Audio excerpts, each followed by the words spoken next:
like us, follow us, and be the first to know. This is the Comrade Show.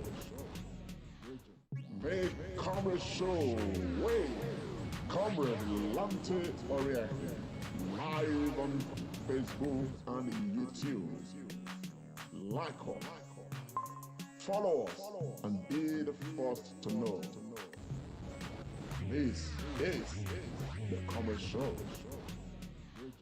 The Comrade Show with Comrade Lante Oriaki, live on Facebook and YouTube.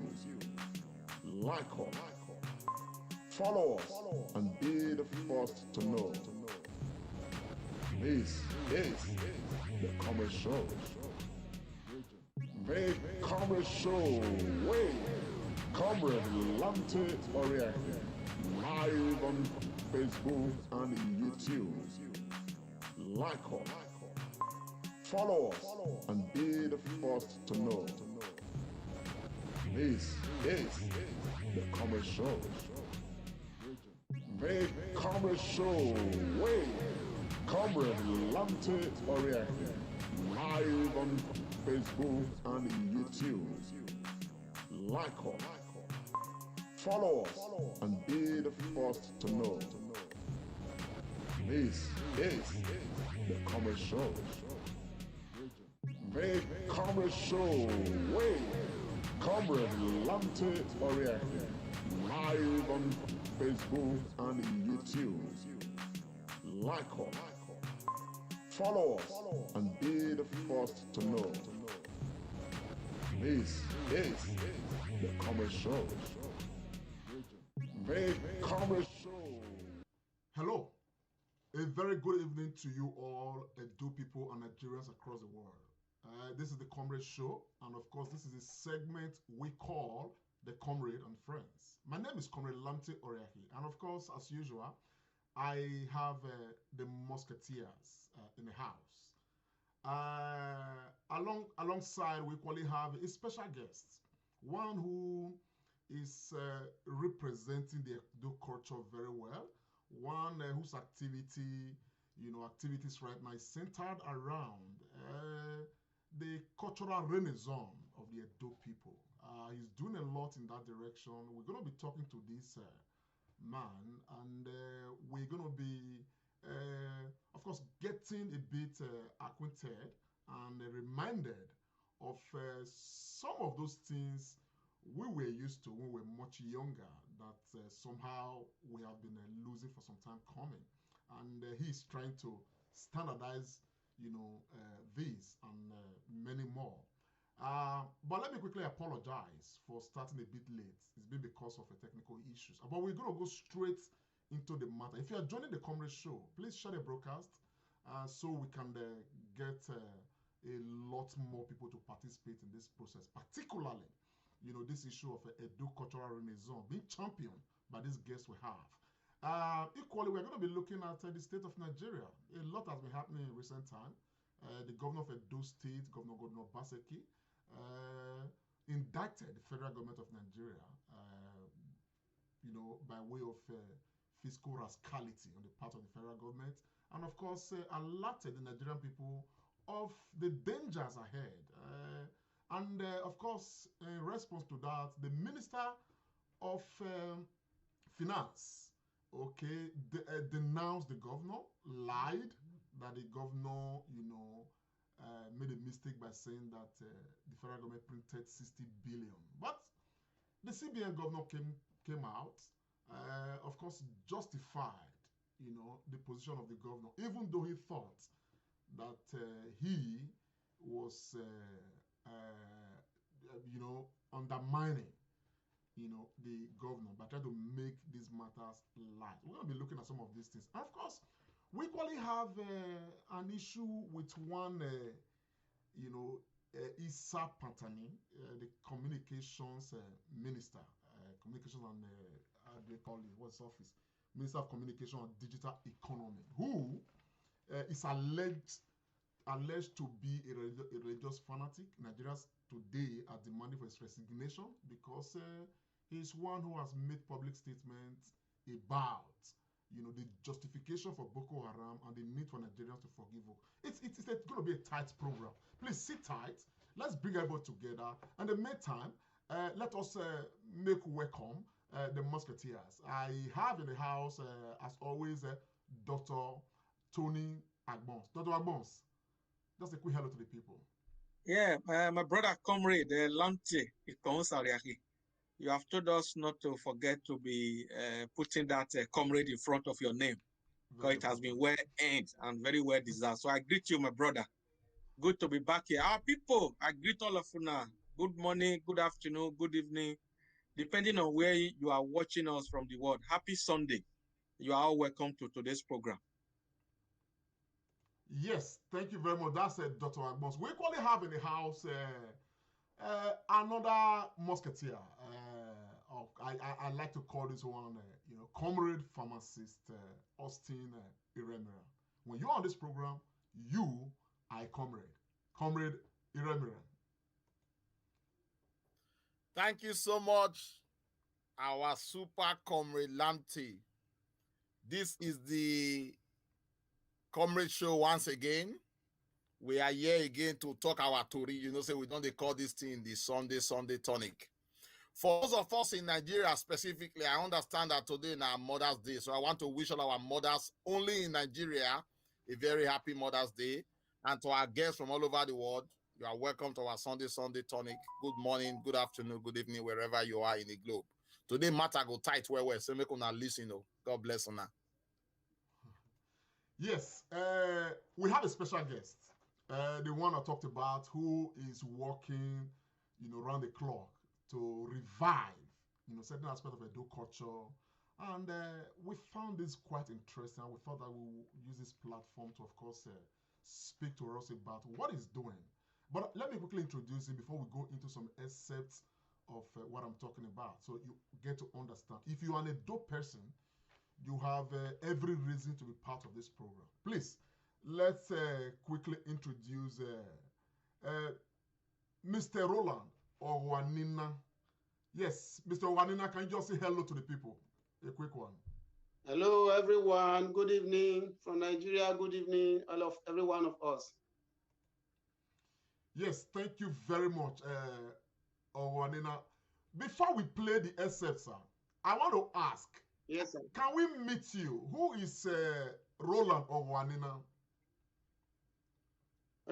My Roland Owanina is from Ugomoson, in Uhuode local government, just about 30-kilometer drive from Benin. I was born and brought up at Ugomoson, and I grew up there. My primary education is on Mosula Primary School in the same community. I went to Uhuada Grammar School for my secondary school education. Came to Lagos. I went to Unilag and studied science laboratory technology. I work with Pfizer as a chemical analyst. I left Pfizer. I joined the Nigeria Army Drug Manufacturing Unit in Bonny Camp as a chemical laboratory supervisor, and eventually became the manager of that factory and laboratory analysis.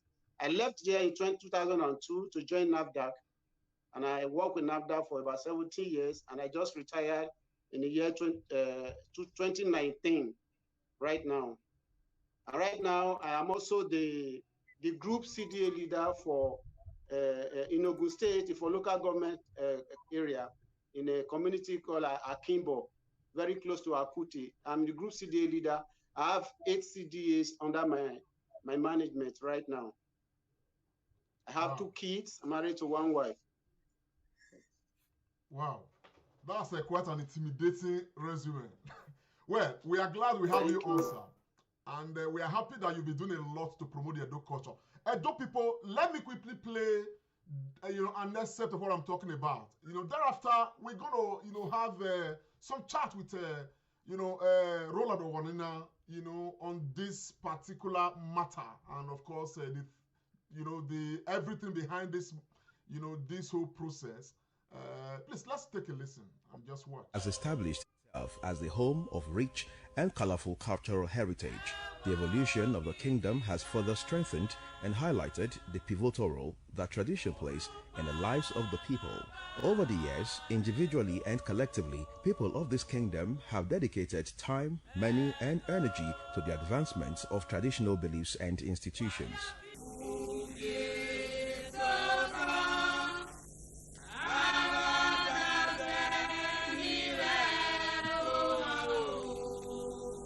This is Ogomoso, a community in Uwode local government area of Edo State in Nigeria. It is about 40 kilometers from Benin City, the capital city of Edo State. The people here pride themselves as being peace-loving and culture-conscious. On this New Year's Day of January 1, 2021, the people in this community are being awakened to an age-long activity, however, with a new consciousness, the Ahwe game. It is a 3-day event that has been scheduled to run between 1st and 3rd of January 2021. While this game has always been an exciting and fun part of the Benin culture through the passage of time, however, its popularity had greatly diminished, while some believe the advent of the internet and social media has led to the relegation and near obscurity that this once beloved game has been subjected to. There is a crop of individuals resolved to ensure it never slides into obscurity.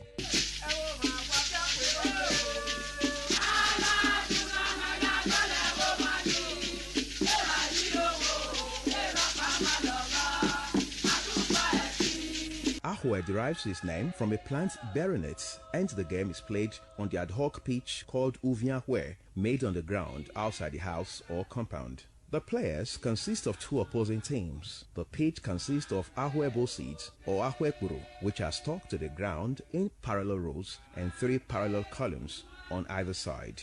The rows are about 30 to 40 centimeters apart, with the distance of the same extent between the columns. In addition to these rows and columns on either side of the game, there are 2 other seeds similarly stuck to the ground called the Ogie, which is monarch, in the central position at the head of system rows and columns on the same distance of 30 to 40 centimeters from the last row. A central line is drawn on the ground separating the 2 teams. The strategy of the game is that each team tries to knock down as many seeds of the opponent. The first team to knock down all the seeds of the opposing sides is declared a winner. Ahwe game involves spinning skill, aims to knock down the seeds while sportly balance to stretch the arms and call the seed between fingers with the art of spinning the Ahwe, aiming to strike the aimed seeds.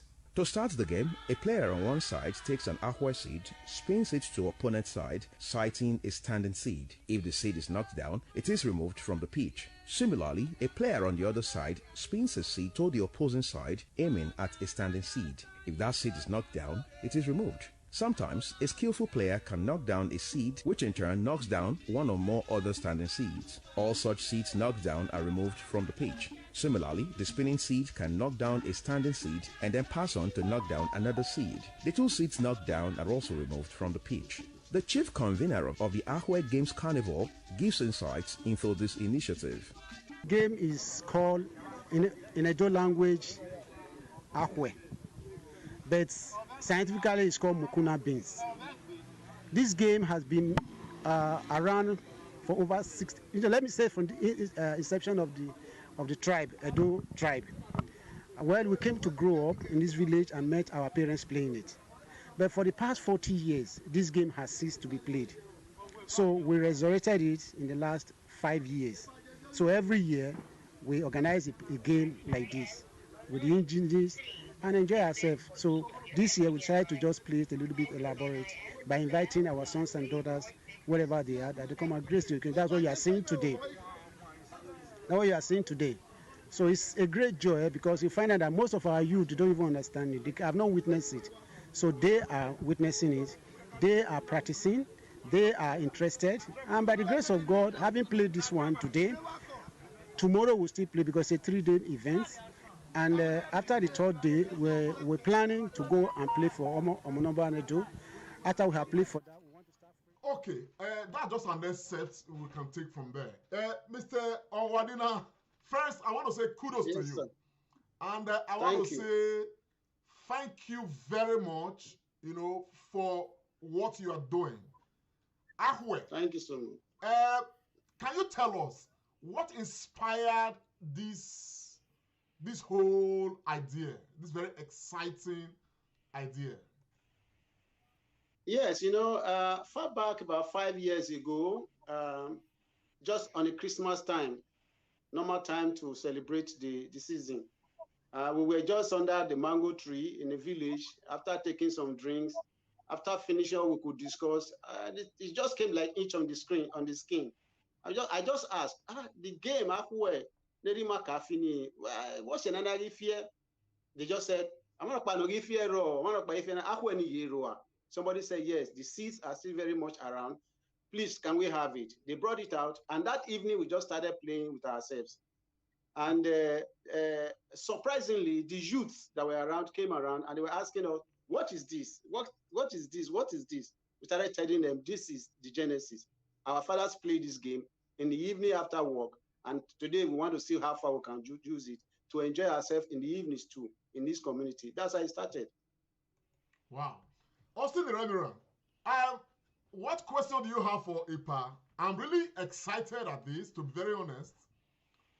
Austin. Thank you so much, my brother Lamte, and welcome to our IPA Roland Oganina.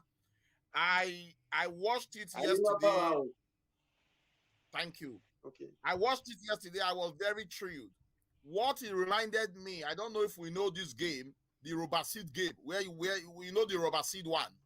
It reminded me of Ikbaba. We call that one Ikbaba. Ikbaba. Aha. That was what I played when I was younger. And I looked at this game. I so loved it. I listened to all you said about it. And two things struck me. One, you said you want to give back to the village and to get our youth to begin to understand where they come from. And that will get them out of criminality and make them to be focused.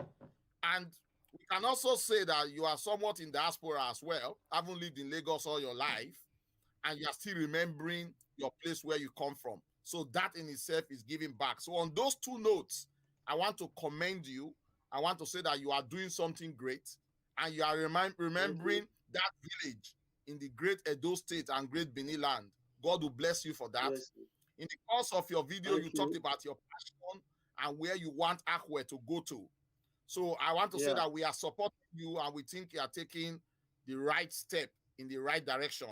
I will be looking forward to when Akwe will become a very important game, even will be listed in the Olympics. So my question now is, what is your plan about funding and making this go big?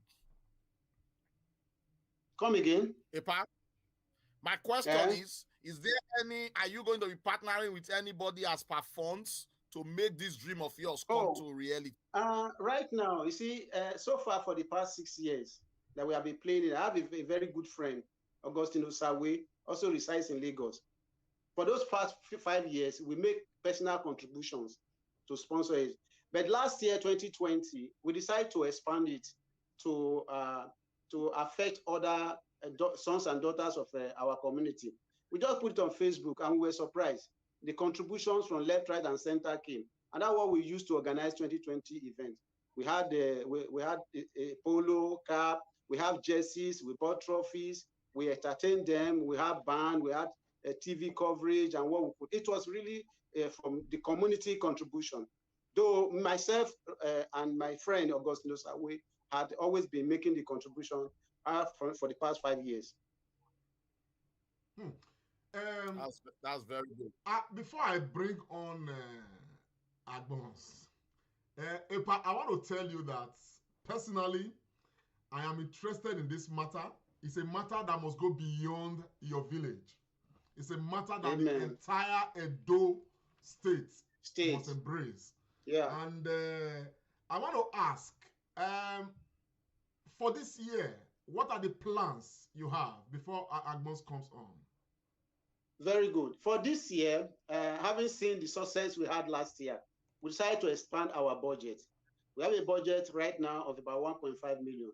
What we intend to do this year, last year we couldn't make any publicity. So we want to go on TV, want to go on radio, want to place banners, posters, put them everywhere. Want to see if we can hire a very Edo City bus, that big bus, to transport people from Benin to our our community.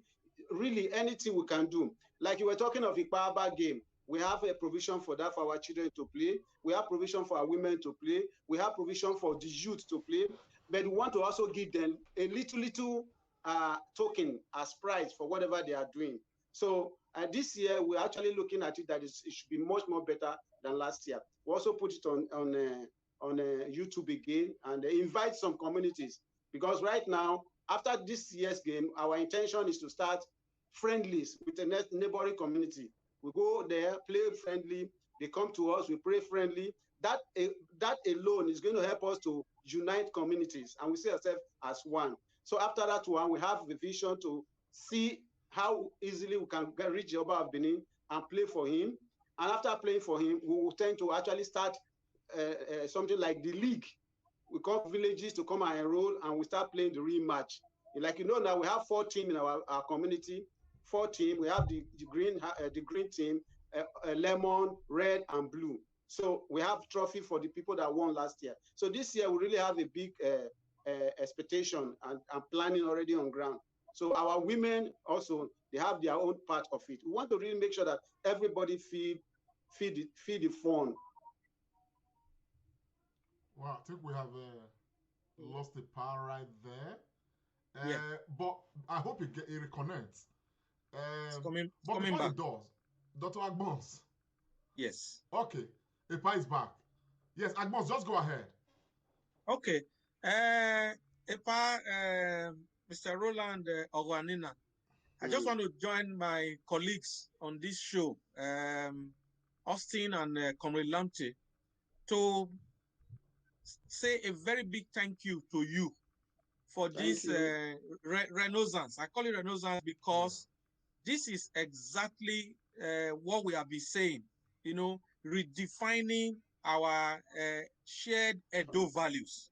In fact, when I went to your YouTube channel and I played this, the whole thing. Like I said, I saw the young people, I saw the women, the men. So it's quite commendable, and God will bless you very much, sir. God bless you. So the question I want to ask you, sir, is this. Okay. What do you think are the social, health, and cultural benefits of games like this in our communities? What do you think, sir? It's much. If you see from the video you watch, the joy, you see everybody dancing, people we have not seen in the last 15 years, the head of it, they all came. We shook our hands. That is healing already. That is healing of the mind. And the mind is the home of all kinds of sorts of. The Bible says, keep your heart with all diligence, for out of it are issues of life. So when your mind is free and when you are happy from within, you don't see any reason to fight. Even the youth right now in my community, as I'm talking, they are practicing on every weekend day. Because I tell them, look, we want to see champion. We want to be buying players. So for the women, they don't longer stay back at home. Even the elderly, I was really surprised. The elderly, those are we call our mommies, they all came, play their own part. So it's healing. It's making us to be more friendlier with ourselves, and we now talk in friendly tones to ourselves. That's just, and we are looking at this, the financial benefit, because if we are able to take it to the level we tend to take to make it our community the headquarter for this game playing, because right now we are standardizing the game. We have referee, we have all the rules. We also have what we call a hard trick. So we have putting all this together. If we are able to expand it for all Edo states, to at least it will bring economic boost to our community, whereby our youth will see that yes, there is something to be done. There's something we can do back at home, not actually running to the city. That's what we are looking at. We don't want our boys to just disappear and everybody will just be looking at white-collar job. No, we want to really see that this game is okay, that we have players that can be bought along the line. We have the team. Right now, a family has bought a shirt from us that they want the family to bear the shirt when we are playing this year. So it has a lot of benefit, my brother, I must tell you. And everyone will be coming home. The praises, the enjoyment, the fun, even the dancing. No alcohol can make you. I think we're okay. We may have lost the power again. Going to come back. Yes, he's going to come back. Okay, I think he's back. I think he's back. Epa, can you hear me? Yes. Very well. You know, while you were talking just now, you know, to be very honest, I am thinking of a time where, you know, Ahwe will be developed to that extent where we hold Edo indigenous games. Yes. You know, Yes. Edo global indigenous games. Like Ikpaba, Yes. Ahwe, there's other one on the 6 what's it called? Kikoto. Ogirise. Ogirise. Ikoto. Ogirise. Ikoto. These are Mafi indigenous Koto. games Mafi catapult. Mafi catapult ibai. Mafi any ibai.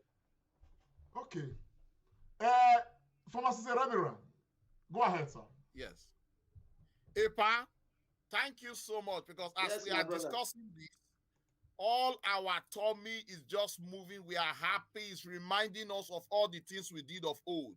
And you can see that all of Yo, the sir. three of us, we are pretty young compared to you. So you see that happiness that is Yes. giving us, that we are remembering everything. How much more people of your Yes. age and those slightly older, and even people that are younger than us. So what you are doing is extremely good. I just want to make Thank one you, sir. suggestion. All right. I would say, you remember the Ogbea Court? It came to life at the same time as Wembley, Roland Garros, and all of them.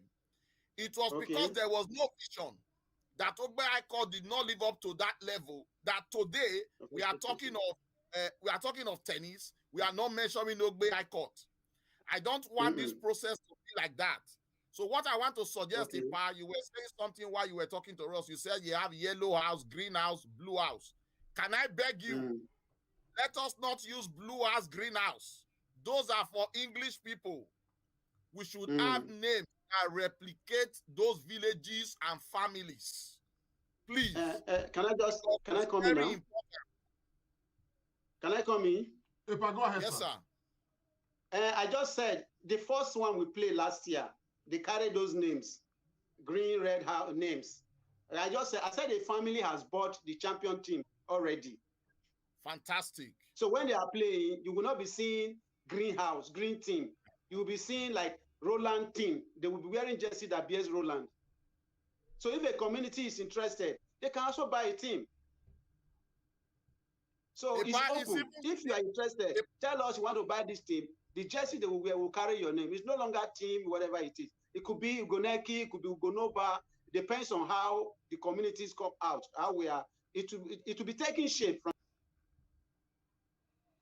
Okay, we've lost the pie again. We've lost him again.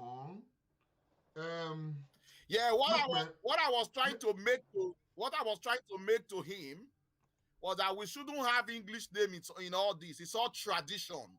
Let us promote our rich traditional culture. Yes. So even if somebody is buying and it says Austin, we don't want Austin. We want the name of the villages, the traditional name of the people, their families. Let us make it really traditional. We are not copying. This indigenous to us, and we make it sweet, and they would accept it.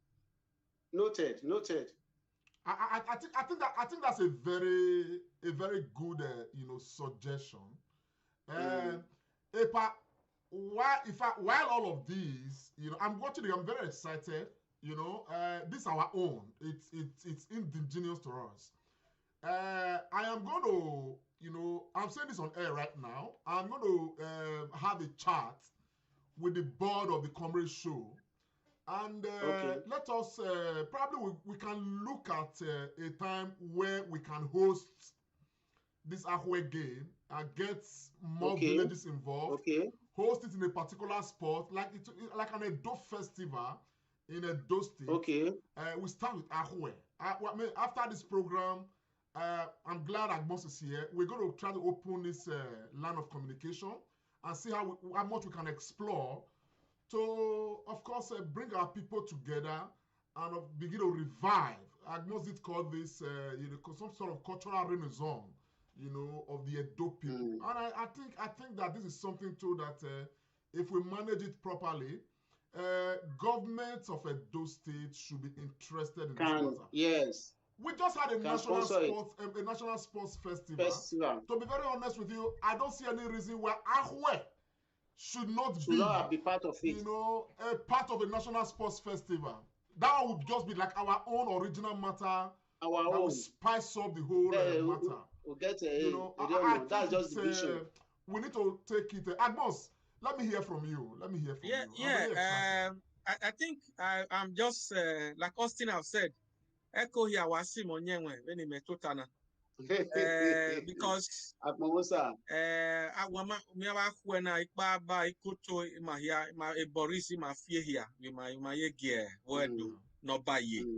So again, I want to Roland Ogwanina, I want to congratulate you for this great initiative. And Comrade Lamte, this is exactly what this show, your show is all about. This our show is all about. Yes. Promoting our values. Because sometimes we are not so, everybody is not so politically conscious. We have lost the cultural and the fundamental basis of society. Like Epa said at the beginning of his speech, he said the friendliness, the relationship, the communal oneness, the togetherness, all this helps. So, but Epa, one other question I want to ask you, because that is why you are here today. Epa has gone. So just to continue what I was saying. So programs like this, we help to bring back communal respect and regard. Epa, I wanted to just ask you this question. In terms of this Ahwe games, what actually is what actually are you doing to make sure that this is continued? Because we've seen so many programs that our people begin.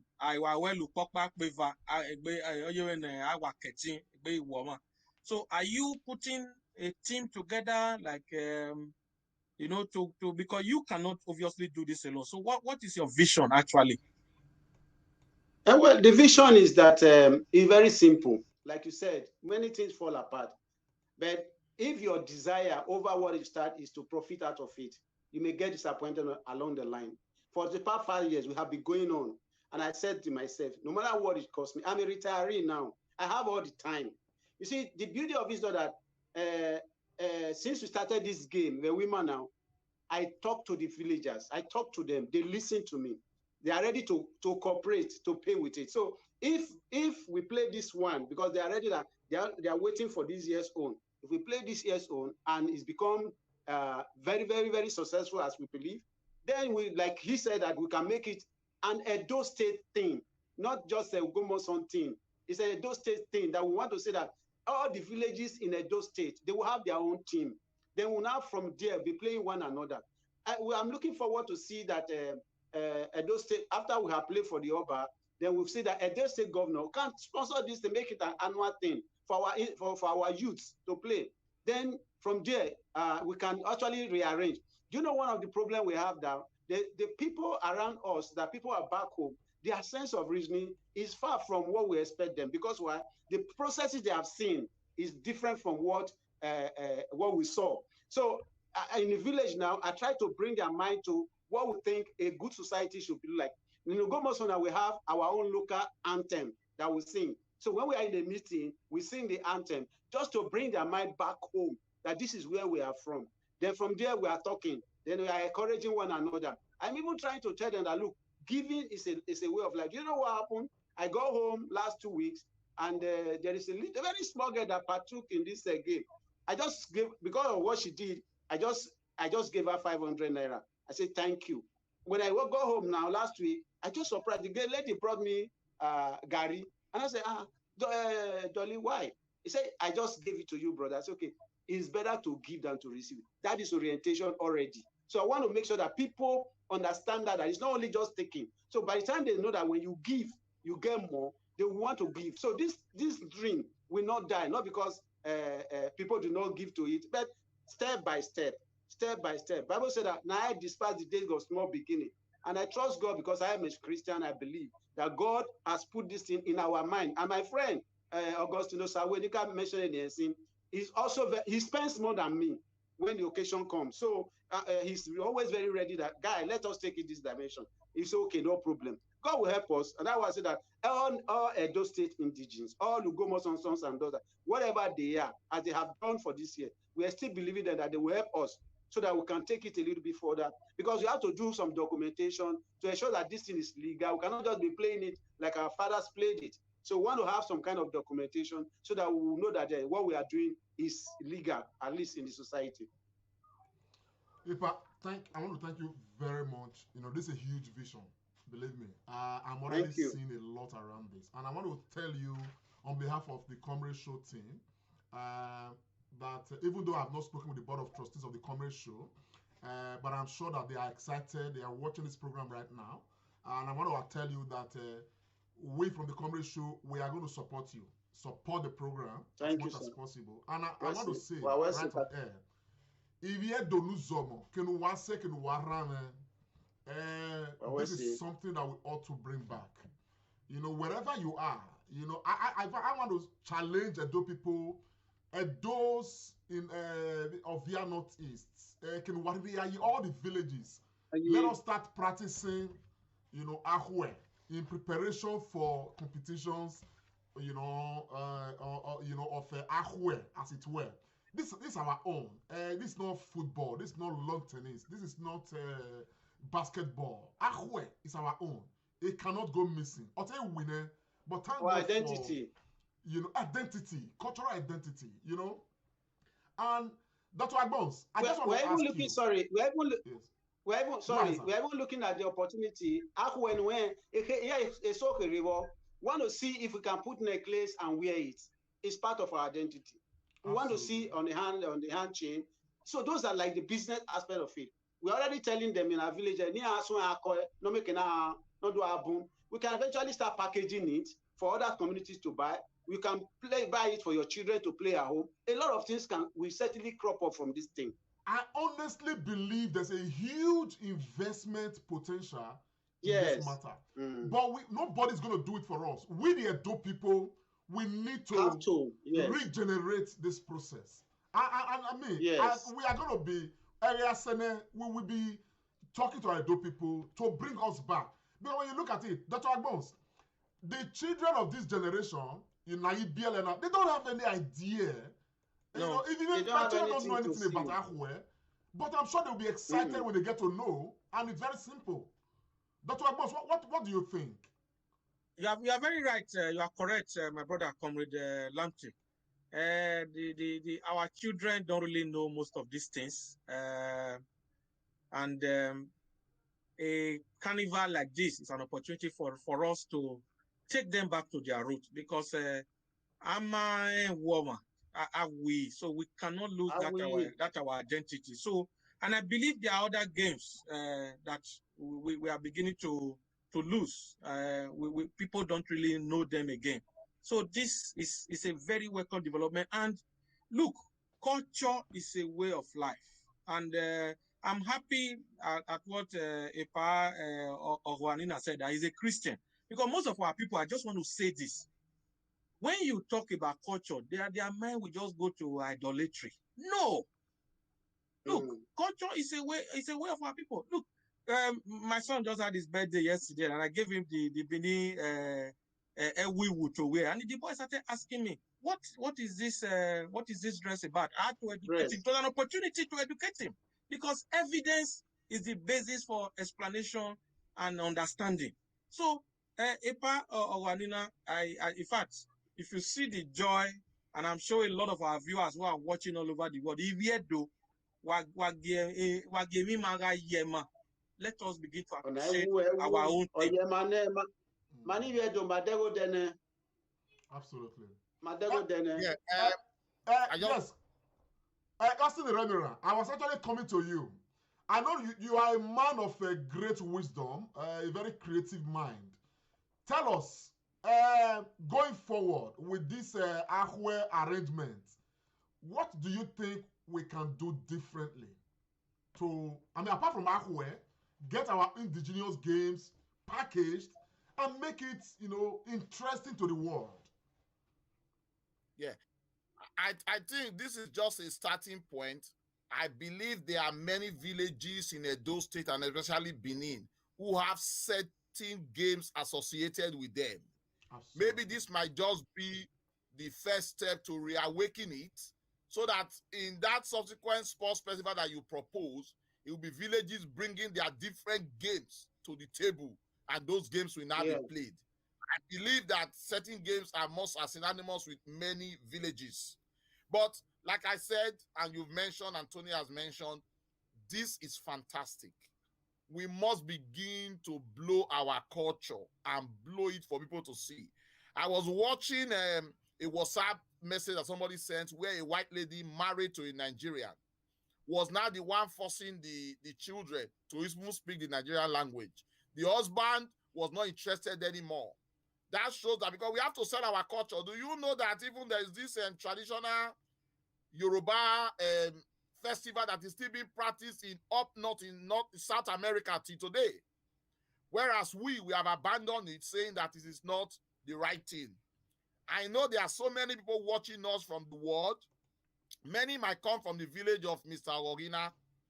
If we can have his number as well to display for our viewers, should they want to contact him, that would be another good step as well. I don't mind. Even if we don't display now, anybody want to reach Wanina, you know, or be respect of this arrangement, reach us, and directly you get to you know, the man, of course, you get to the heart of the matter, you know. To be honest, go ahead, sir. I was going to say to our viewers, especially those from Ogumosu village, you need to grab this opportunity. Yes, absolutely. Absolutely. As a matter of fact, my own appeal is global. Whether you are from Ogumosu, you are from wherever you are, you know, we have a Wanina already doing it for his own village. Let somebody rise up in Ugbogiabo. Let somebody rise up in Igosula. Let somebody rise up in Eho. Let somebody rise up everywhere. Let's begin to see how we can. And we can actually start without actually needing too much money. Because this matter is it's just... it's the will. Yes. The will. Dr. Agboso, do you see the investment potential in this matter? A lot of investment potential. Like I was discussing with somebody last week about this Ahwe game. The Chinese with the table tennis, ping pong, is the Chinese judo, karate. We know the Koreans and the Chinese. So these are their traditional sports, and it became global. There's a huge economic potential in this. It's all about branding it. It's all about developing it, like Epa or Wanina said now. It's all about you know, developing the rules. The football people are running up and down. It was the workers of English people. They were just kicking things all over the place that has turned to a global brand. So we can. Yes, we can. Yes, we have Epa is out of the frame again. Well, okay, I want to say we are very happy to have had Epa on the program. Epa is back. Mr. Roland Owanina, I want to say a very big thank you to you on behalf of the Comrade Show, and of course on behalf of all the two people for this noble initiative that you started a few years ago. And we are going to do our best to join you to make this a bigger thing, as it were. Thank you. Having said that, we're going to try to keep the line of communication open. I will speak with the board of the Comrade Show. Probably we will come and buy our own jersey as well, just to encourage the program and be part of it. You understand? I would like to equally cover it for the benefit of all Edo people and Nigerians across the world. I think we need to get back to our roots. That's great. Yes, it's amazing. Yes, we should be interested in that. I will speak to the team, and of course, we take it forth from there. So, Epa, I want to say a very big thank you to you on behalf of the team, and hopefully, this is not a one-off matter. We will have you again to talk to you about this whole, you know, arrangement and the way it is going, because this vision is one that you are resuscitating, and of course, we must give you credit for that. So, on that note, I just want to ask Epa, what is your last word for the people, you know, in the course of this program, so we can move ahead? I would like to sing I'd like to sing my community anthem. Okay, go ahead, sir. We like that. Ugo moso ewo mam, Ivana gelebi mayi, evo no ma, evo no fu, evo nemioka na gogo, egele wasene, nato dele wo maji. Adagomosan Mamudia, Adagomosan Mamudia, Oba Atope, he said. Thank you so very much. Epa OSA, may God bless you so much. We shall have you again, but definitely after this program. No problem, anytime. I will connect with you and we'll take it from there. Thank you so very much for what you're doing. Domo, you are amazing. Thank you so much. Okay, we now move to our own thing. Dr. Agbons, what do you have to say? Yes, Epa, you can exit. Thank you, comrade. I want to introduce this topic, which we started it last Sunday on the show. There's been a lot of intrigues and fallout on it during this week. It was the speech given by Governor Obaseki, Governor of Edo State, during the stakeholders meeting of the transition team and key political leaders in Edo, when he said that the federal government of Nigeria had printed to be able to meet up with expenses in the federation for the month of March 2021. The government had printed 60 billion naira. We talked about it last week. But following that, the Minister of Finance, Mrs. Forgotten the name now, but the Minister of Finance came up 2 days later and said that the governor was being economical with the truth. But matters took a turn, 360-degree turn, when the man who is in charge of running the Nigerian economy, per se, the CBN governor, Mr. Emefiele himself, came up and said that indeed the 60 billion was printed. Although Emefiele was trying to be tactical, was trying to be diplomatic, but what he said was a confirmation that the money was printed. So the Edo State governor was eventually vindicated because, like you know, a political opponent of the governor, especially in our own Edo State, they were already pulling out the sword to say that the governor was trying to play to the gallery. So, Austin Iremire, what is your take on this this intrigue that is playing out on this? And before Austin will come on, I'd like to play some excerpts of this particular matter. I want to play excerpt from the governor, and I will equally play, an excerpt from the CBN governor. As a matter of fact, I will read out the response of the governor to the Minister of Finance so that we get the development. So, Nigerians across the world, this matter started from here. Okay, just watch the excerpt and we take it from there. Last point I want to make on this, the general issue, is that the world has changed. Nigeria has changed. The economy of Nigeria is not the same again, whether we like it or not. You see, we have been managing, since the Civil War, we say money is not our problem. As long as we're pumping crude oil every day, there will always be money. So we have run a very strange economy and strange presidential system where people, the local government, state government, federal government, at the end of the month, they go and earn salary. We're the only country in the world that does that. Everywhere else, governments rely on the people to produce taxes, to produce and they collect taxes, and it's the taxes they use to run the local government, the state, or the federation. But the way we ran Nigeria, and subsequently the politics up till now, is that it doesn't matter. The country can go on holiday. The country can go and sleep. At the end of the month, we all just go to Abuja and we collect money and we come back and we spend. My brothers and sisters, I am an economist.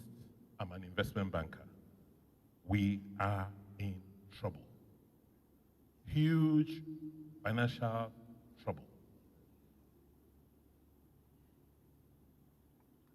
First, what we used to rely on, crude oil. Forget what you are seeing now at $70, $60 a barrel. It is only a mirage. It's only a question of time. Because the major oil companies... Okay, let me hold out there.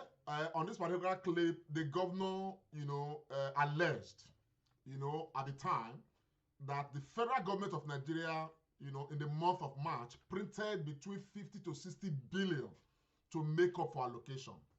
And the governor thinks in his fears that this is not sustainable, that Nigeria is sinking. As a matter of fact, the governor's statement was a huge indictment on the federal government of Nigeria. Shortly after that, a lot of hula baloo here and there. One coming from the Minister of Finance to say the governor of Edo State lied. Okay? When the Minister of Finance, released her statement and all of that in an interview, the governor responded thus. Let us just this is the governor's response. I'm posting it right now. He said, our advice is that we stop playing the ostrich.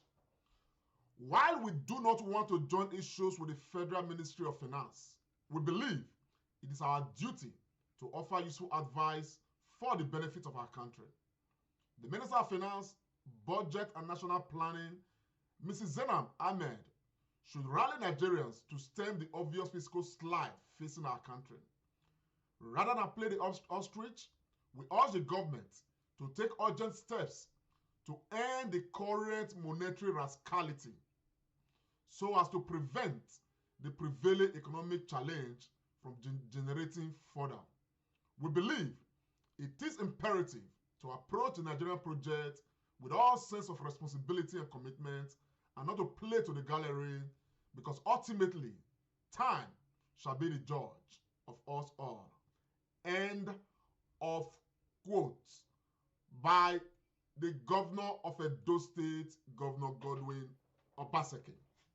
Now, after that response, what we saw again was the was the CBN governor, the one who actually prints the money, okay, coming out to try to make the matter light, but to own up and vindicate the governor of Edo State. Let us take a listen to what Emefiele said. If you understand the concept of printing of money is about lending money, right? That is our job, right? To print is about saying lending money. So there's no need putting all the controversy about printing of money as if we're going into the factory printing naira and then distributing on the street. It is very inappropriate for people to just give some coloration to the word printing of money as if it is some foreign word coming from the sky. Okay, so I think it's important for me to put it this way, that in 2015, 2016, the kind of situations we find ourselves now, which is even worse than what we faced in 2015, 2016, we did provide budget support facility for all the states of this country. That loan remains unpaid till now, and we are going to insist on the states paying back those monies going forward, since they are accusing us of giving them loans. That's what they're saying. And most countries in the world today are confronted by not only health challenges coming from the pandemic of COVID, and also economic crisis and the rest of them. And what I keep saying this, it would be irresponsible for the Central Bank of Nigeria or any central bank or any Fed to stand idle and then refuse to support its government at this time. And what is being done, right, is being done in any climb. And at the last Monetary Policy Committee meeting, I did say, and I gave data about what is being done, even in developed economies, about what needs to be done to shore up their economy and take them out of recession. Nigeria is unfortunately in a very bad situation. I'm not going to pretend about it, in the sense that we are facing problem about productivity output, which is GDP. Luckily, we managed to just come out of it with a hair's breadth, and we are working very hard to see how we can not only have our head above water, but get our waist above water. That is what we are focused on right now. And of course, we're also confronted by issues of inflation and prices and the rest of them. And so for us to begin to see that some people playing some games, trying to come up with overheating this polity, talking about printing of money, I think is very unfortunate and totally inappropriate. And I would like to advise that this should stop. We should all work for the growth of our country and not playing politics. I'm not a politician, and I keep saying so. I'm a banker, and I should be left to do my work. Austin Remiran, over to you, sir. Thank you.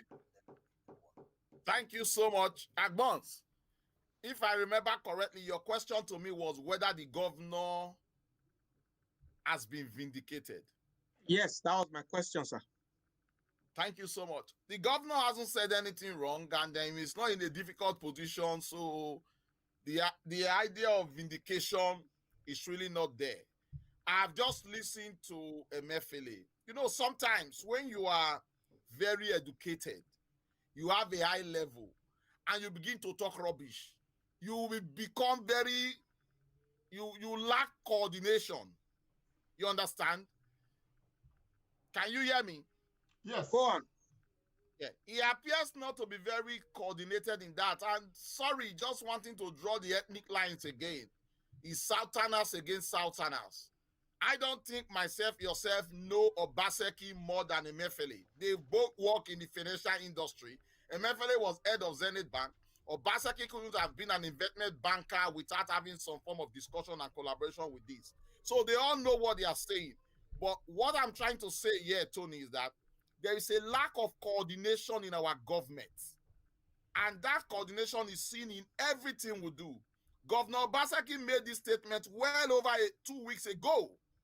So you would expect a serious government to come together and have a very robust response to the issues.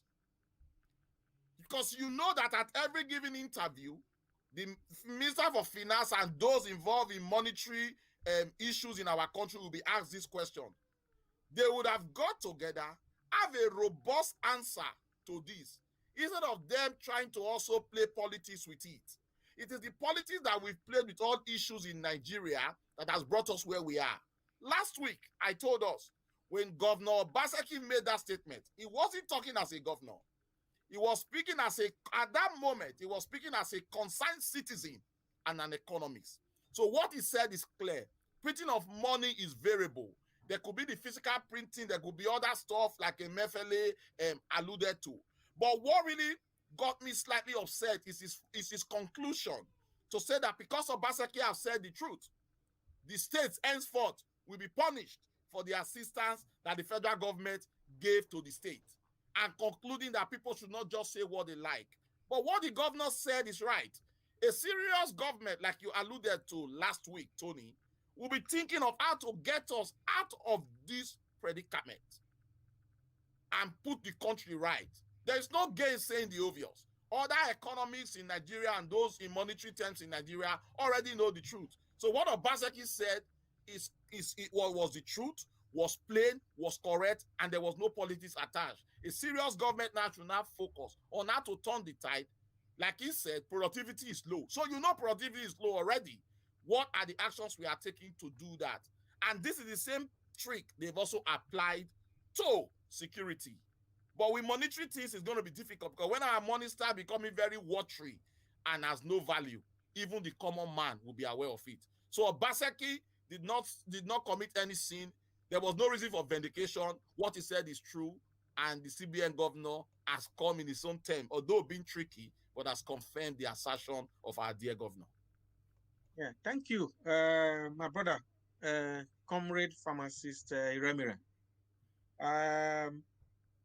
Emefiele has spoken from two sides of his mouth, and like you said, Austin, for a very educated man, like a enlightened person, like Emefiele, who was former head of Zenith Bank before he got this CBN job some years ago, you could read between the lines that he was saying what his masters have said he should say.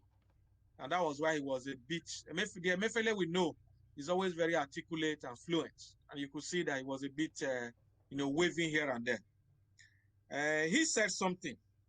I'm quoting Emefiele now. It's not, he said they are trying to get Nigeria not just head above water, but waist above water. Look, in economic terms, these are deep issues. So, Comrade Lamptey, how do you situate all these comments flying up and down? Finance minister saying one thing, CBN governor saying another thing, when we know that the truth is the truth. Thank you very much, my brother. To be honest with you, bro, I am highly disappointed in Emefiele. Highly disappointed.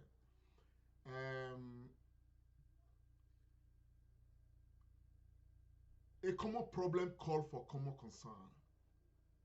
His expression just now makes it look like the problem of Nigeria is for some people and not for others. Now, I'm particularly disappointed in him, and I think that if it were to be, in another clime, in some other societies, the whole world would be calling for his resignation immediately.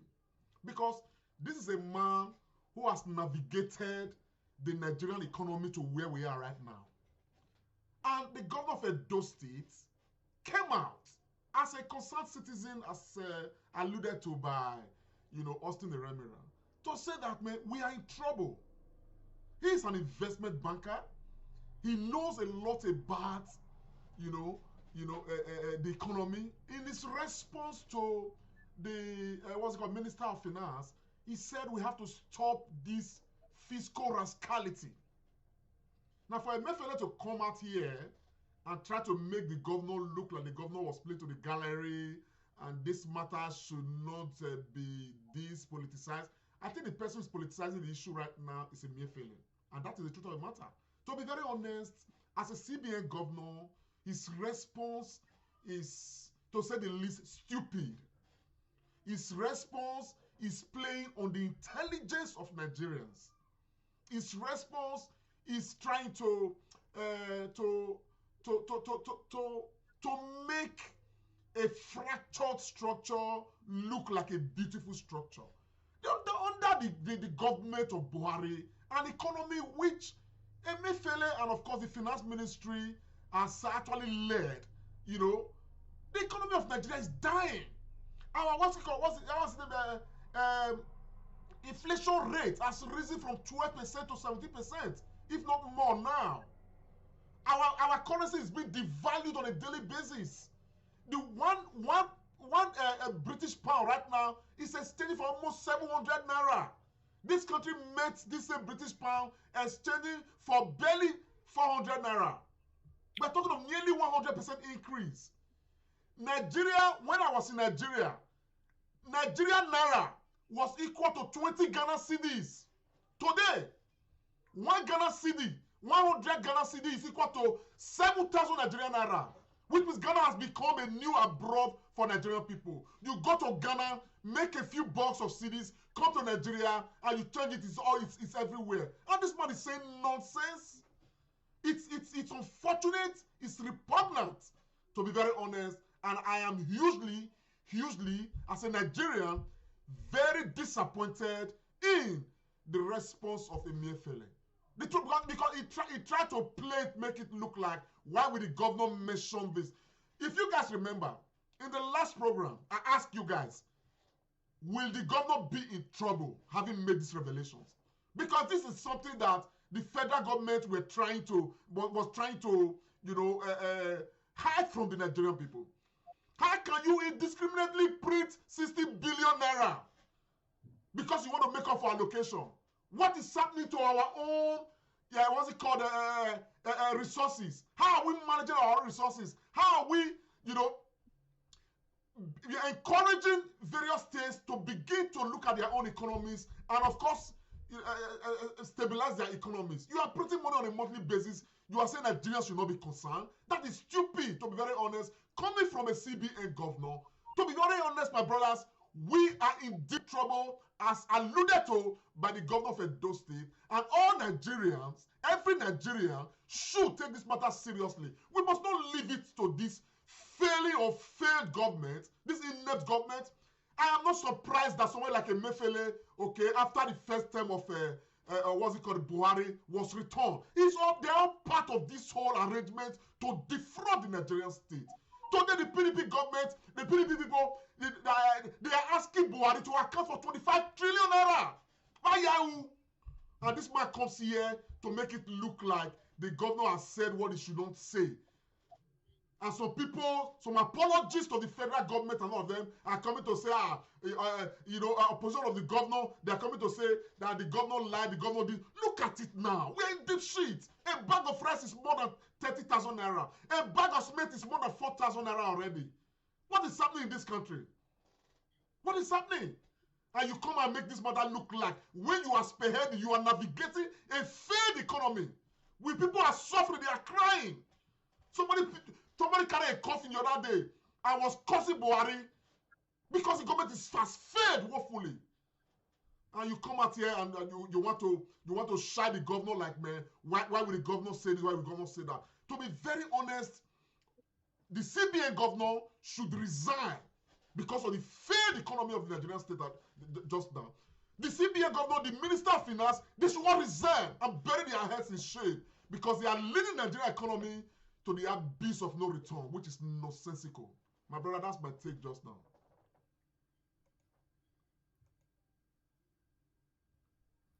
We can't hear you, Agbons. Thank you very much, Comrade Lamte. I can understand your deep concern and vituperation just now over this misfiring by both the Minister of Finance and the CBN governor. Like one of our viewers have said, Nosa Robert Owen, the Minister of Finance is talking from a fiscal policy angle, and Emefiele is talking from a monetary policy angle, and they are talking rubbish. So, and I have not heard the Minister of Finance now even apologizing to the Edo State governor. She hasn't even had the temerity to do that. So, Pharmacist Austin, you said something that it is the way they are managing the economy, that's the way they are managing the security. So, my brother, what will you say now is the way forward? What is the solution to all this? Because I am sure that Governor Obaseki has spoken to these people at the Federal Executive Council and probably maybe some other economists, those people who know how economies run, and they didn't listen. That's why Governor Obaseki threw this matter to the court of public opinion. What is the solution? Let's talk solution. What do you think, my brother, from your own knowledge of how things should run? Thank you so much, my brother Tony. And I can also say that they would even have equally had personal phone calls and all. Everybody involved in financial management in a country, they know themselves. Obaseki is not a small person in monetary issues in Nigeria, and Emefiele is not also a small person. In fact, his mentor, Jim Ovia, is another strong man. So what I was thinking before, Tony, before now, I used to think that when these guys go to fake meeting, that they actually tell the president the truth. Maybe they don't do it. I used to think about that. But when they also come outside to defend the defenseless, it becomes slightly worrisome. Like you would expect if you are head of an authority and you've given a statement and a suggestion that you think is right. If it's not adhered to and you can see results to that effect, all you simply do will be to walk out of such organization, but of course we know we don't do that in Africa. The only way forward is for us to first accept and speak the truth. We know the problem. Let us get down to it. Obaseki has now helped them. If before these issues were not brought to the table, it is now being forcefully brought to the table by himself. So he has taken the first step to resolving the issue. Let's say they didn't know, Tony. Now they are now aware. get the economics together, and sit down to give a solution to this. And Mefele himself also gave us one solution, that we need to get the country producing again.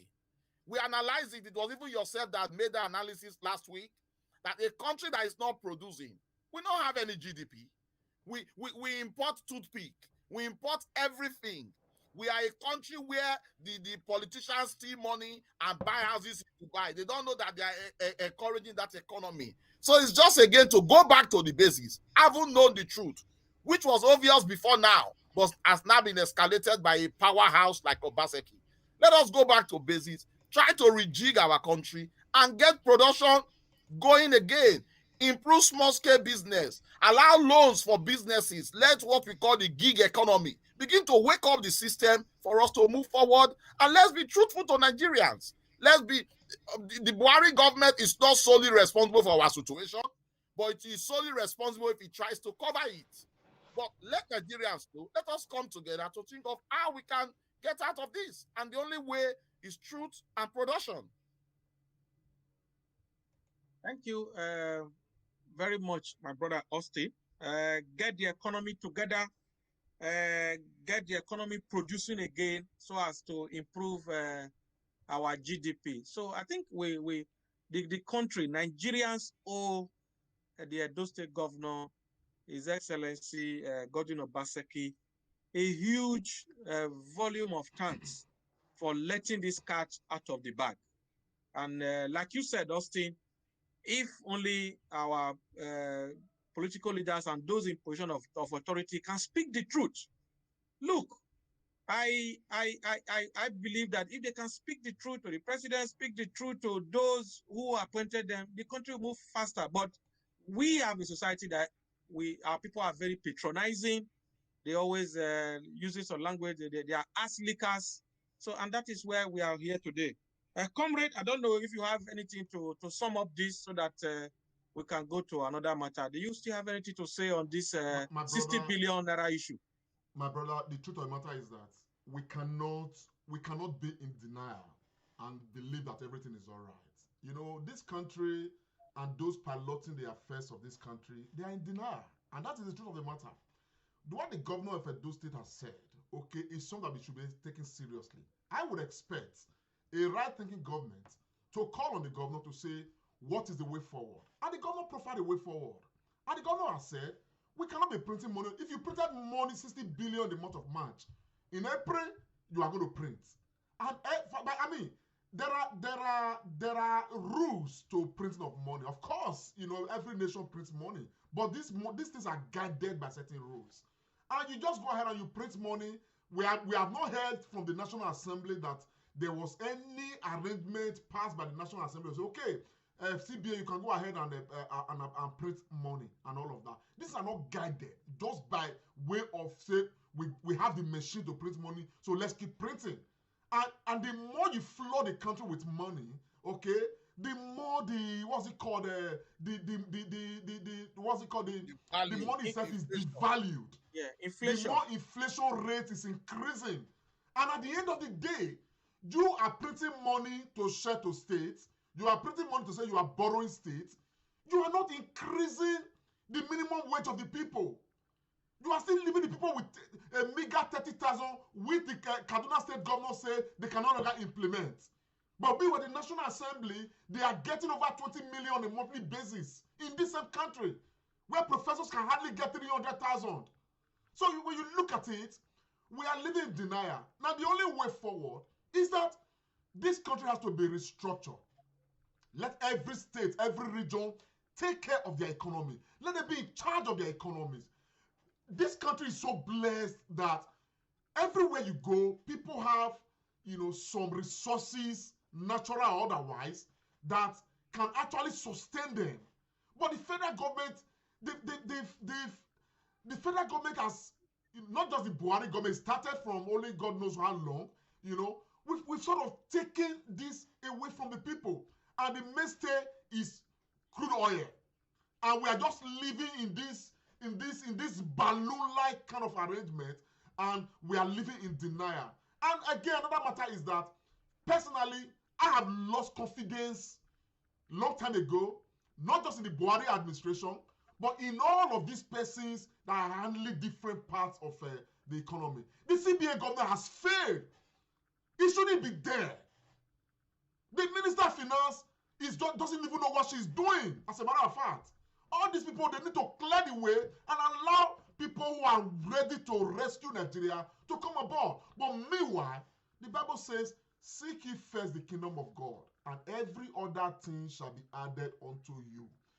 The kingdom of delivering Nigeria from economic, woes, from this economic quagmire, has to do with restructuring, economic restructuring. Let every state begin to look inwards and give them the opportunity to, to look at what they have, and of course, live on what they have instead of coming to come and be collected. Which other country in this world, in the first world countries, just go to the federal government and collect money? Every part of the UK, every region is economically independent of the other. If the federal government is to support, okay, they can support in some areas and this and that. But every area is independent. It's only in Nigeria, like the governor said, they just go to Abuja, collect money. Now you can no longer get the money to collect. You are now printing money and you are justifying it because it is your job. My brother, these people should resign. We should restructure this country economically, socially, in every way, and let every region begin to take over, their own affairs as much as possible. That's my take, my brother. That's my conclusion on the matter. Yeah, thank you very much, Comrade Lamte Ikonsa Oriahi, for your very excellent delivery. From my part, as we round up this topic, I think we also need to reduce the cost of governance in Nigeria, which to me is very high. A country like Nigeria, we don't need a bicameral legislature. One national assembly, just one is enough. Having like 90 senators or rep, whatever name is enough. So reducing the cost of governance at both the federal, state, and local government level.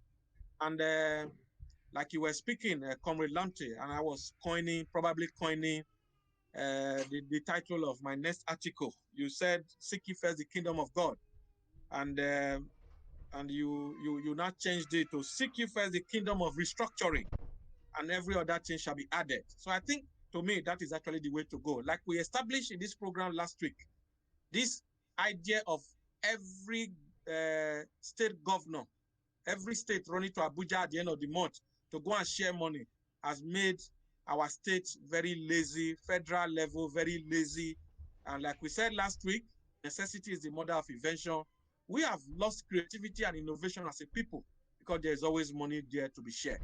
So restructuring actually is the way to go.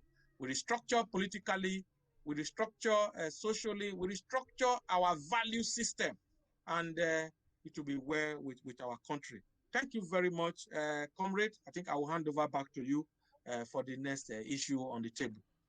Thank you very much, Dr. Agbons. I think we've navigated this one as much as we possibly could.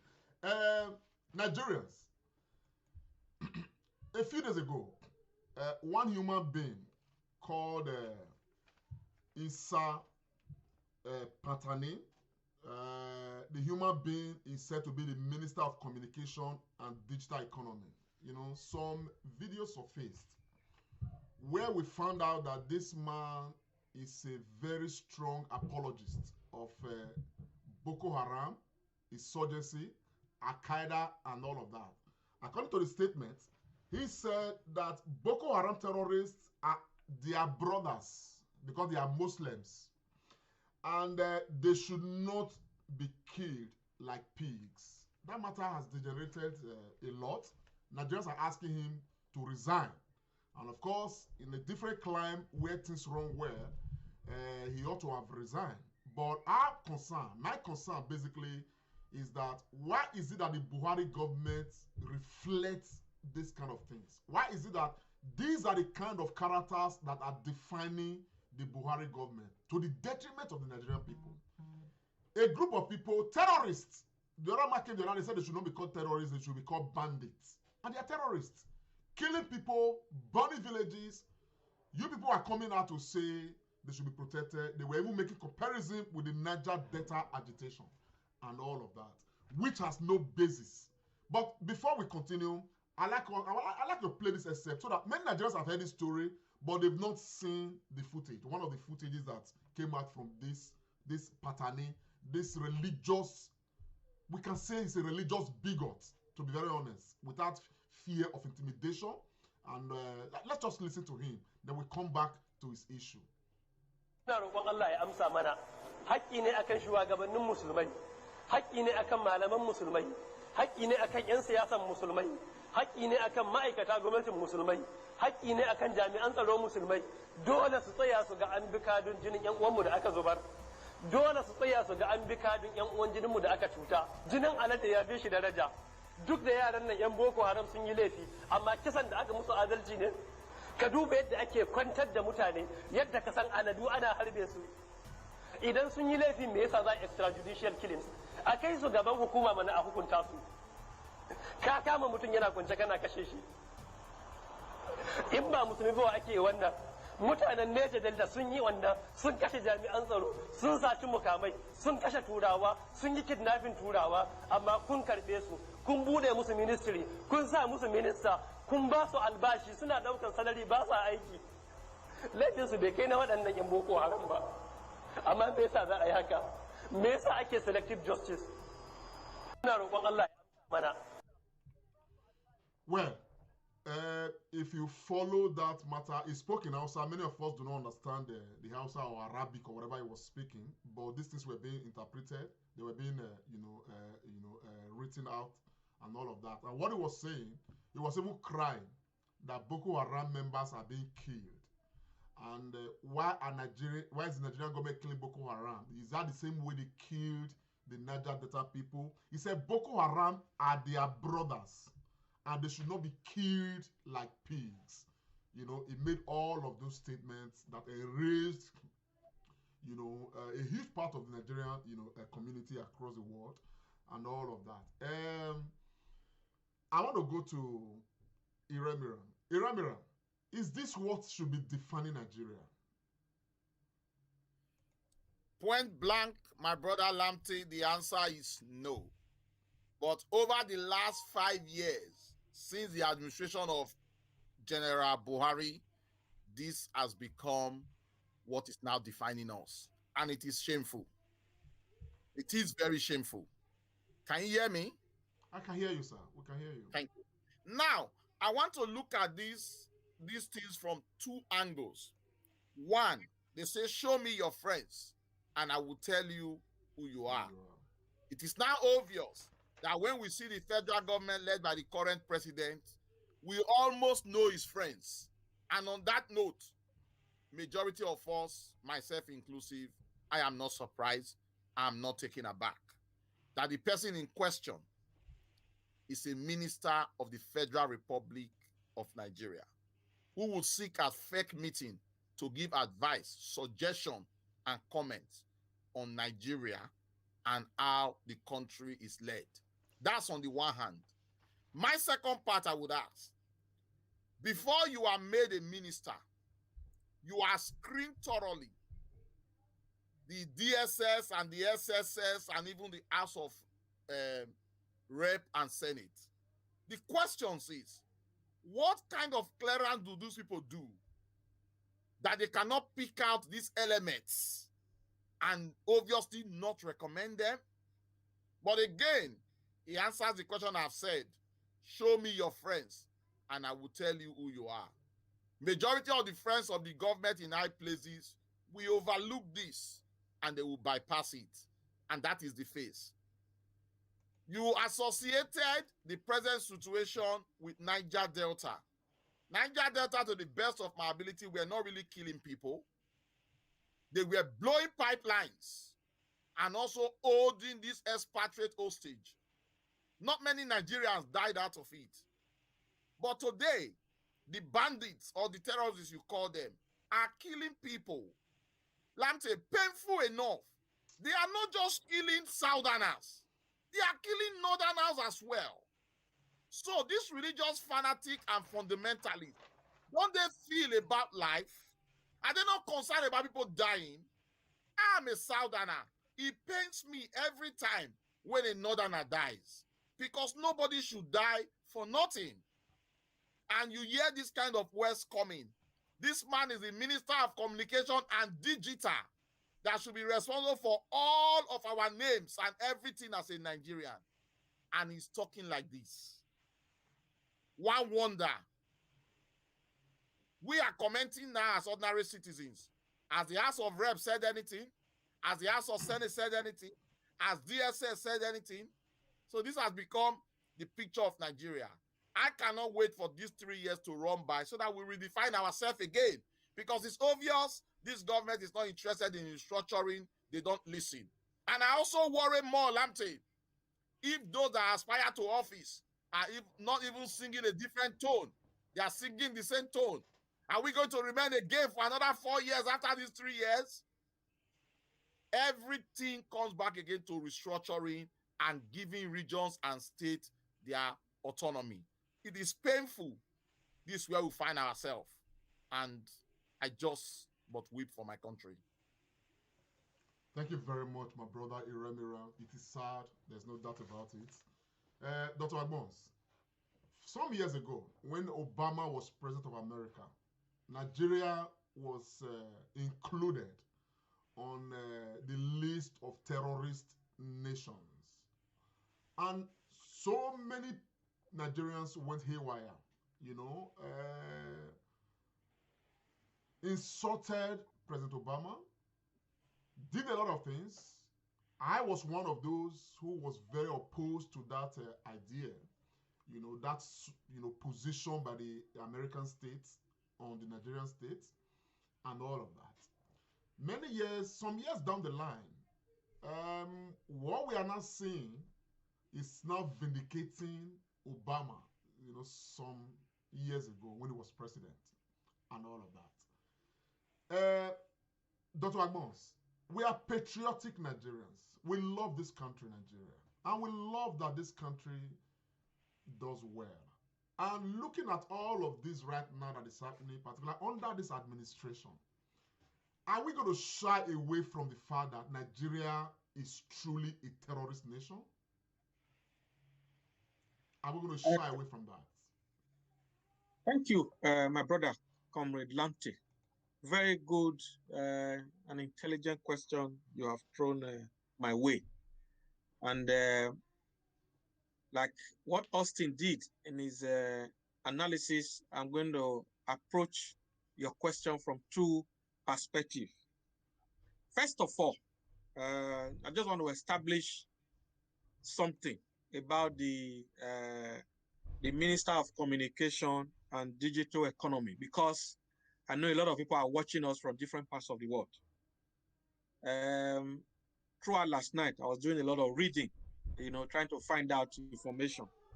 And it is very obvious that the minister, Issa Patami, is, you know, has a very huge bias for Islamic fundamentalism and fanaticism, especially for Al-Qaeda, the Taliban, and even the Boko Haram in Nigeria. He made a lot of speeches, you know, supporting all that. And when this issue, I'm just trying to establish something here, sir. Yes. When this issue popped up in the public domain, Twitter, YouTube, and all that,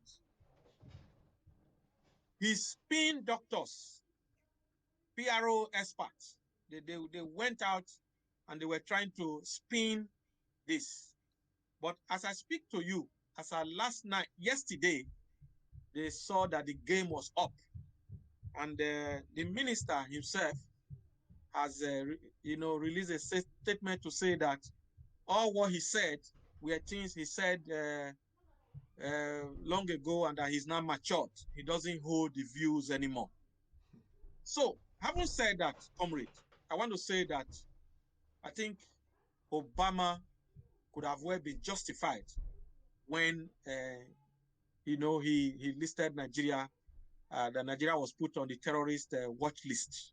He could have well been justified. And let us not also forget it was around that time also that the Nigerian almost blew up an American airliner, Yes, one young Delta Nigerian. Airline.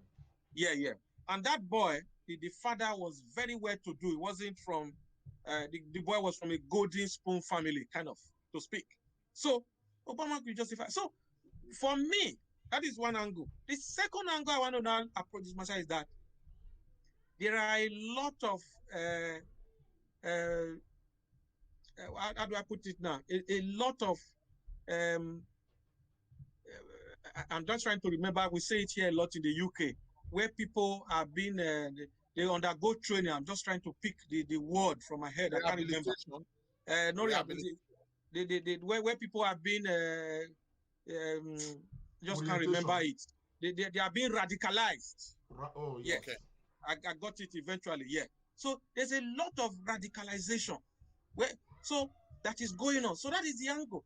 How many of Issa Patami do we have in Nigeria at the moment, especially in the north? So these are the things you will expect that a reasonable government they should be looking at now. Okay, Patami has come out yesterday now. A lot of press releases have been made. He's saying that he's not matured. He's sorry for what he said in the past. First of all, he should even go down as a minister. Sacked immediately. So, but that is not going to happen. So my own fear now is that how many of Patanis do we have?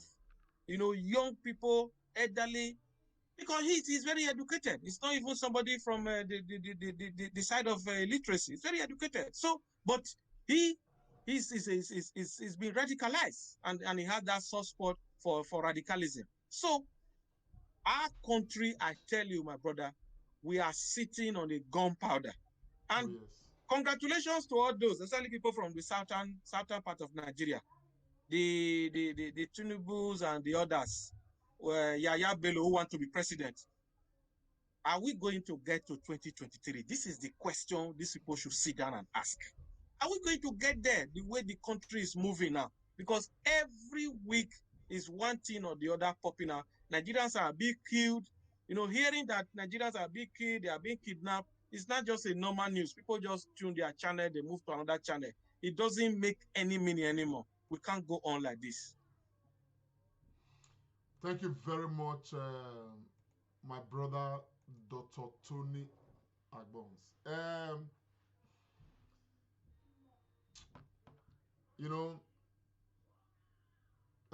Man, this country,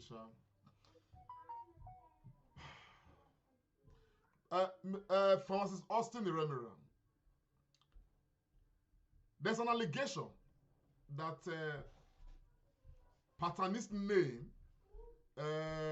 has featured on the Americans' terrorist watch lists because of his radical, views on this whole, Islamism and terrorism and all of that. And yet, if this is true, and yet we have this man as a minister of the Federal Republic of Nigeria.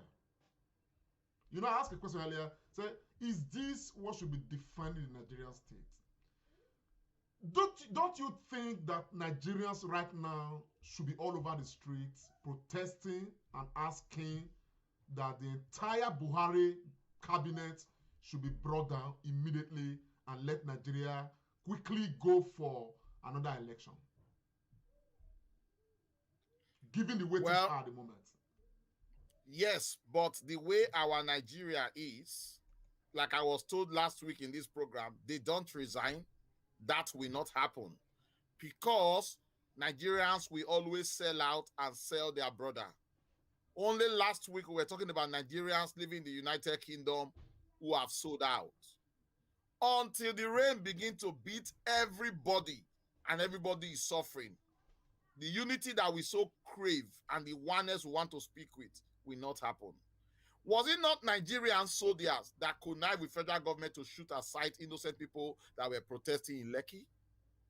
So I think it come to that stage where we realize that the common man has only one voice, and that voice is to make protests, armless protest, but for the government to listen. protest will not be a way forward. Protest will not be a way forward, like Uncle Tony said. When they are Tinubus, they are all of them looking for 2023 that will not come or that may not come. So the protest will not make any meaning when the interest is not for the common man. The interest is just for themselves. When the interest becomes for the common man, protest, agitation will make some meaning. And that is why we should be praying that they continue to have trouble among themselves.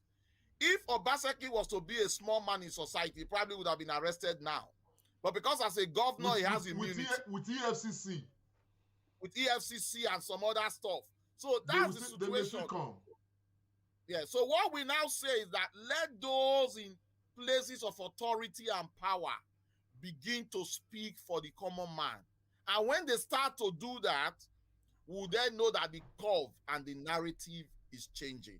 So really, we continue to say we can say whatever we want to say, make our protest in our own little way. Will they listen? Will the advisors carry our message to the federal government? Will the federal government even care about us? But should they continue like this? Like Nigeria will collapse in their hands. When Nigeria is collapsed in everybody's hands, we will all then come to reality. Remember, when kidnapping first started, it was within a certain group. Now it has spread to everywhere and big people are being killed. There you can see a bit of response and things coming. But we don't really do what we are supposed to do. And that has left Nigerians helpless, to be frank, to say the least. That military will not be used to kill protesters. That Nigerian government and those in authority will look for a way to separate us, to cause difference by empowering some over the other in terms of money and otherwise. And they know that they've killed us to this stage. But I promise them, like what happened in the French Revolution, a time will come when everybody will realize that we cannot remain any longer like this. And I think if 2023 does come, Lante, I can assure you, it's going to be a watershed. And I think the youths and the young people in Nigeria, they might be lying fallow, but there is groundwork. And let's see how it goes. But we continue to push forward and hope that our leaders will listen. Thank you very much. I think that was a very useful point you made right there. Dr. Agbons, I cannot, every day, you know, when I look at the Nigerian political space and, you know, all that is evolving with it, the prophecy of Prophet Fela and Nicola Kuti gets renewed on a daily basis. He sang those songs many years ago, okay? As a matter of fact, the time he sang those songs, they were not as relevant to that time as they are to now. Suffering and smiling, 44 sitting, 99 standing, suffering and smiling, you know, we no want die, we no want cry, mama dey for house. Dr. Agbons, in Myanmar, the president was impeached. People have died in protests, and yet they still protest. Until the military, you know, government that has taken over through a coup d'etat come down, the people are unflinching. They've remained resolute in their protest. The question I want to ask you, Dr. Agbons, is this. How long are we going to endure this suffering before we, the ordinary people of Nigeria, will take the bull by the horns to say, until change comes, we are not backing down. Even though we die, let us die for the cause of saving our country. When will that happen, sir? Thank you, Comrade. And Austin, thank you very much for your wonderful analysis just now as well. I want to give this quote from the renowned South African freedom fighter and liberationist, Steve Biko. He said that the most potent weapon in the hand of the oppressor is the mind of the oppressed. I'll go it again so that our people will get it. The most potent weapon in the hand of the oppressed is the mind, whether it's here or in the chest, I don't know. is the mind of the oppressed. The Nigerian people, it is time we take our destiny in our own hands. Not too long ago, somebody came with the hashtag, and as we speak, he's still going through a court case over it. This is beyond hashtag now. Nigeria have reached a stage where everyone needs to come out. Everyone. And I must say this, and I think we discussed it some months ago during the NSAS. There is going to be another one. I have a premonition that there's going to be another one, but it is not going to be in the form of the NSAS, because there is an extent to which you can push a people. There's a level to which people can tolerate. There is a threshold to which people can take all this nonsense going on. Yes, things have been bad in Nigeria, but it has never been this bad, because all sectors of the country now is just at an all-time low. So we are getting there. And like Austin said just now, if we eventually navigate to 2023, I believe strongly that the Nigerian people will do the right thing. I so much believe. Except this current suffering, they are not feeling it. To some extent, this suffering may actually be a blessing in disguise, because in 2019, some of us this speak. I have said it, and I've apologized. I supported this current president in 2015. But by the time I saw that it wasn't the way, some of us made a U-turn. In 2019, we didn't. As a matter of fact, we are reviewing your apology, my brother. Yes, you keep reviewing it, but I'll keep apologizing. So, but you could still see, look, when we were doing the last election, state elections, do you know what one of my Ghanaian friends told me? He said, so that ruling party in your country, so you mean they are still winning election when Ondo State, the governor APC won? He said, in some countries, because that governor is from that party, he said people will not vote for them. But you know how Nigeria is. Because, number one, the people have been so impoverished. Number two, the mental state of the people have been so damaged. But it has reached a stage now. I talk to Nigerians all the time, and I've told them, look, I said, the destiny of this country, they will handle. Now, I go determine. If una like, when they play drum, they clap, follow these people. Una go continue to the lament. The lamentation will not stop. So, for me, this is the time for the people to, reset their minds from this mental slavery that we are in. It is going to be difficult, but it is something we have to do. That is what I have to say, my brother. Well, thank you very much, Dr. Agbons. That's a very, of course, huge point you've made right there. Nigerian people across the world, do people. I want to thank you for those that have actually stayed with us on this program. It's the Comrade Show, the Comrade and Friends. We've looked at a range of issues. We've looked at our own cultural development, particularly from the Edo perspective. We've had a guest, Mr. Roland Owanina, who has embarked on a process of a cultural renaissance, for the Edo people.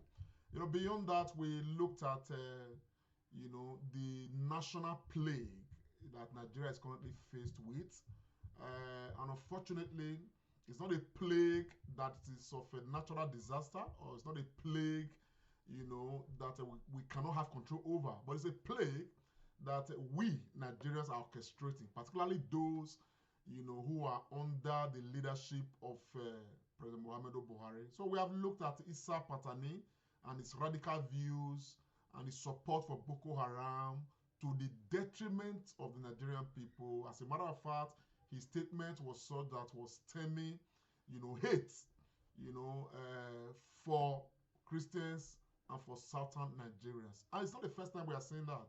We've seen the same thing come from the Benue State, the Borno State governor some time ago, I think Bala Mohammed and all of that. So The high and the mighty, particularly of the northern divide, okay, I've always said, you know, there's an agenda, you know, amongst some of them, not all of them. Unfortunately, you know, these few people who are leading us on into controversies, into, you know, crisis and all of that, they're in the leadership space. And like Tony said just now, you know, when he quoted Steve Biko, you know, that the weapon of the oppressor is actually the mind of the oppressed. So we want to say from the Comrade Show, amongst others, that one, Issa Patani, whether he has apologized or not, has no reason to remain a minister of the Federal Republic of Nigeria. We are calling publicly for Issa Patani to resign. Nigeria, having been battered this much, cannot afford to have a terrorist apologist, one who support terrorism, to be a minister of the Federal Republic of Nigeria. It's a shame. Of course, we are never free from shame. Even the president of Nigeria has shamed us severally. And for how long are we going to take it? But again, we're actually making a call that every Nigerian should be getting prepared. You know, like Dr. Agbon said, the time is going to come. Something is going to trigger it.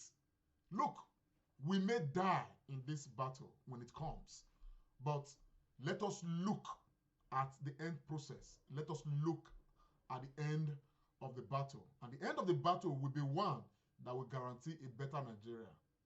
Everywhere all across the world, people die for nations to be upright. In very many years ago in Europe, when there were the bourgeoisies and the peasants, okay, time came when the peasants rose. Of course, there were some bourgeoisies who joined the peasants to rise against, you know, that class, to ensure that, you know, all of that were part of the things that shaped Europe. America has gone through its history.